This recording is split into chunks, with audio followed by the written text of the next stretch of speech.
Et à 9h50, place au journal des médias de Julien Pichenet. Et on commence bien sûr avec les audiences. Qu'est-ce qu'il y avait à la télé hier soir? Eh bien, il y avait le retour de Koh-Lanta sur TF1, de retour après 2 semaines d'absence. 3 400 000 personnes ont suivi l'épisode d'hier. C'est exactement le même score qu'il y a 15 jours. Rien ne bouge. Pour Brigade Anonyme sur M6, en revanche, grosse chute par rapport aux 2 premiers épisodes qui avaient été diffusés la semaine dernière. On était à 3 millions mardi dernier. Hier, on est descendu à 2 300 000. Il faut dire que France 3 a lancé au même moment la saison 2 de la série Face à Face avec Claire Borotra. 2,7 millions pour le premier épisode, 2,4 millions pour le deuxième. Et puis l'événement, Caroline Roux, interview de Raphaël Glucksmann à 20h30 juste après le JT. Ça a très bien marché, 3 200 000 téléspectateurs, plus de 15% du public.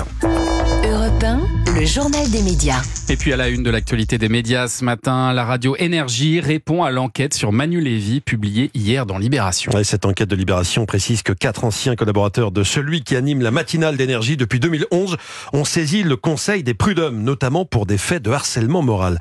Selon les personnes qui ont témoigné auprès du journal, Manu Lévy est un patron totalement tyrannique, au management toxique et aux remarques désobligeantes. L'enquête, qui s'appuie sur une vingtaine de témoignages, évoque aussi des commentaires sexistes, des collègues qui auraient fait des burn-out ou des dépressions après avoir travaillé avec lui. Je suis exigeant, précis, rigoureux, mais je n'ai jamais méprisé personne, a répondu Manu Lévy aux journalistes de Libération. Et hier soir, c'est la direction d'Énergie qui a réagi via le site jean-marc-morandini.com qui a relayé leur réponse. La radio accuse le quotidien d'avoir publié une enquête qui avait été invalidée par les représentants des salariés en début d'année. D'après Énergie, l'enquête ne serait pas en phase avec la réalité des faits constatés et serait caricaturale et mensongère. Toujours est-il qu'Énergie traverse une grosse zone de turbulence en ce moment, 6 mois après l'affaire Coé, qui a disparu de l'antenne. C'est l'autre vedette de la station qui est dans la tourmente. Et puis un acteur de Plus belle la vie a été condamné à de la prison avec sursis. Et on en parlait il y a quelques jours. Rachid Afassa avait été interpellé la semaine dernière après avoir, en présence de témoins, frappé et insulté un chauffeur dans un bus marseillais. Le chauffeur avait dû être transféré à l'hôpital. Rachid Afassa a été jugé en comparution immédiate et condamné à 6 mois de prison avec sursis. Rachid Afassa, qui jouait le personnage de Karim dans la série désormais diffusée sur TF1, était en état d'ébriété au moment des faits.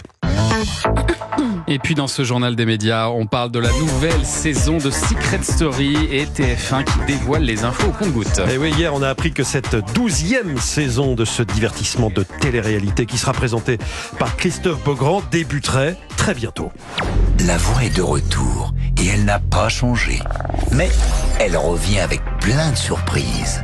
Secret Story est de retour, mardi 23 avril sur TF1. On savait que ce serait sur une chaîne du groupe TF1, on savait pas laquelle, ce sera TF1, sur TF1 puisque la dernière saison c'était sur NT1. La soirée de lancement donc aura lieu en deuxième partie de soirée le 23 avril, mardi 23 avril à 23h30. Ah oui, c'est tard. Après Koh-Lanta, il faudra veiller tard effectivement. La quotidienne en revanche sera proposée en fin d'après-midi à 17h30. Ce sera face au juste prix d'M6 et à la place de Famille Nombreuse. On a appris que les candidats qui, rappelons-le, devront deviner le secret des autres candidats seront éliminés lors de la quotidienne du vendredi. On ne sait pas exactement quelle sera la mécanique, Thomas. Est-ce qu'il y aura... Ça sera pas pendant le prime. Est-ce qu'il y aura un prime toutes les semaines? Il n'y aura plus de prime, deuxième d'accord. partie de soirée. Ouais. Okay. Ce sera uniquement des quotidiennes sur TF1. Un prime de lancement et après des quotidiennes à 17h30. C'est tout pour le moment. Bah ouais, parce qu'on n'en sait pas plus pour l'instant. Mais TF1 va présenter la saison aux journalistes en fin de matinée. Je vous en dirai plus donc demain. Voilà, c'était en 2017 la dernière saison de ce divertissement. Mais d'ailleurs, Alexandra Arrête-Damiel, vous aviez participé au lancement de la toute première, j'ai produit Secret Story, tout à fait. Donc c'est toujours beaucoup d'émotions de voir comme ça revenir des formats qui ont été pour nous.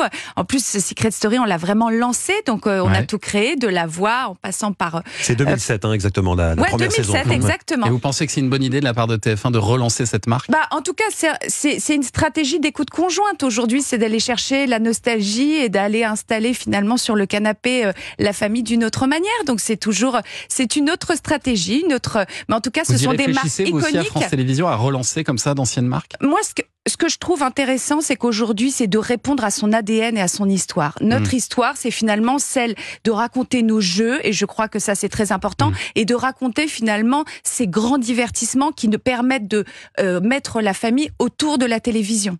Donc, chacun sa stratégie, et finalement, c'est plutôt ça qui est bien. Et alors, juste avant Secret Story, qui reprend donc le 23 avril, on pourra découvrir la nouvelle série de Jamel. Oui, parce que Terminal sera diffusé sur Canal+ à partir du 22 avril, la veille. Donc, ceux qui seront à Cannes, série, pourront découvrir découvrir cette série comique conçue par Jamel Debbouze et avec Ramzy Bedia dans le rôle principal dès vendredi.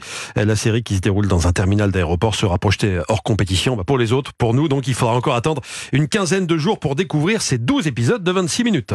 Et puis dans le reste de l'actualité des médias, on reverra l'émission Nos grandes décisions, mais pas tout de suite. Vous vous souvenez qu'en janvier et février, les premiers numéros de cette émission de société, imaginée par Thierry Ardisson, produite par Winterprod et animée par Hugo Clément, n'avait pas totalement convaincu le public, avec des audiences un peu décevantes, comprises entre 592 000 et 380 000 téléspectateurs. Il y a une nouvelle salve de 4 émissions qui devait être enregistrée en avril, mais c'est une info Europe 1, ce sera finalement à la rentrée de septembre que l'on reverra cette émission de société, dont le concept devrait être revu. Le concept initial, rappelons-le, était de permettre à des personnes qui doivent faire un choix important dans leur vie de solliciter l'avis des Français. Et puis en avril, M6 proposera à ses téléspectateurs de suivre le quart de finale Marseille-Benfica en Ligue Europa. Le foot sur M6, il va falloir s'y habituer. Ah ouais, on est à 2 mois du coup d'envoi de l'Euro 2024 et tout le monde n'est visiblement pas encore au courant. La moitié des matchs de la prochaine Coupe d'Europe, ce sera sur M6, dont la finale. Et la Coupe du Monde 2026 et 2030, ce sera aussi sur M6 qui a acquis les droits de diffusion. Les principaux matchs donc ne seront plus commentés par Grégoire Margoton, mais par Xavier Domergue. Alexandre Omar est allé demander à quelques jeunes amateurs du ballon rond si ça allait changer quelque chose pour eux. Il a pu constater déjà que peu de gens étaient au courant. Non mais c'est bien que ça change, je trouve un peu de nouveau, c'est bien, ça fait pas de mal. C'est juste des repères à trouver, je pense, pour les gens qui ne savent pas. Moi je le savais pas, mais c'est nouveau, enfin je trouve que c'est bien. Je suis très étonné, parce que TF1 ça a toujours été le diffusateur des matchs de l'équipe de France, et c'est très étonnant. Je pense que je vais avoir un peu du mal au début, mais on va tous s'habituer et ça va le faire. Les commentateurs, ça va, ça vient, donc on verra comment ça sera.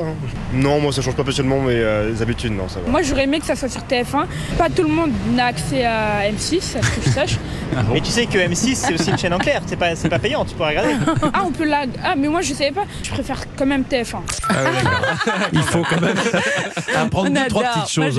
M6 c'est pour tout le monde, c'est gratuit et c'est pour tout le monde, évidemment. Et on précise qu'il y a un nouveau qui va arriver aussi sur M6, c'est Christophe Dugarry. Effectivement, qui va rejoindre l'équipe qui va sans doute s'agrandir au fil des mois, parce que s'ils ont les mondiaux, toutes les coupes d'Europe, etc. Ils vont devoir recruter. Ils doivent recevoir quelques CV. Et l'Euro 2024, c'est facile à retenir. 14 juin, 14 juillet. En Allemagne. Merci pour ce moyen mémotechnique. Merci Julia pour ce journal des médias.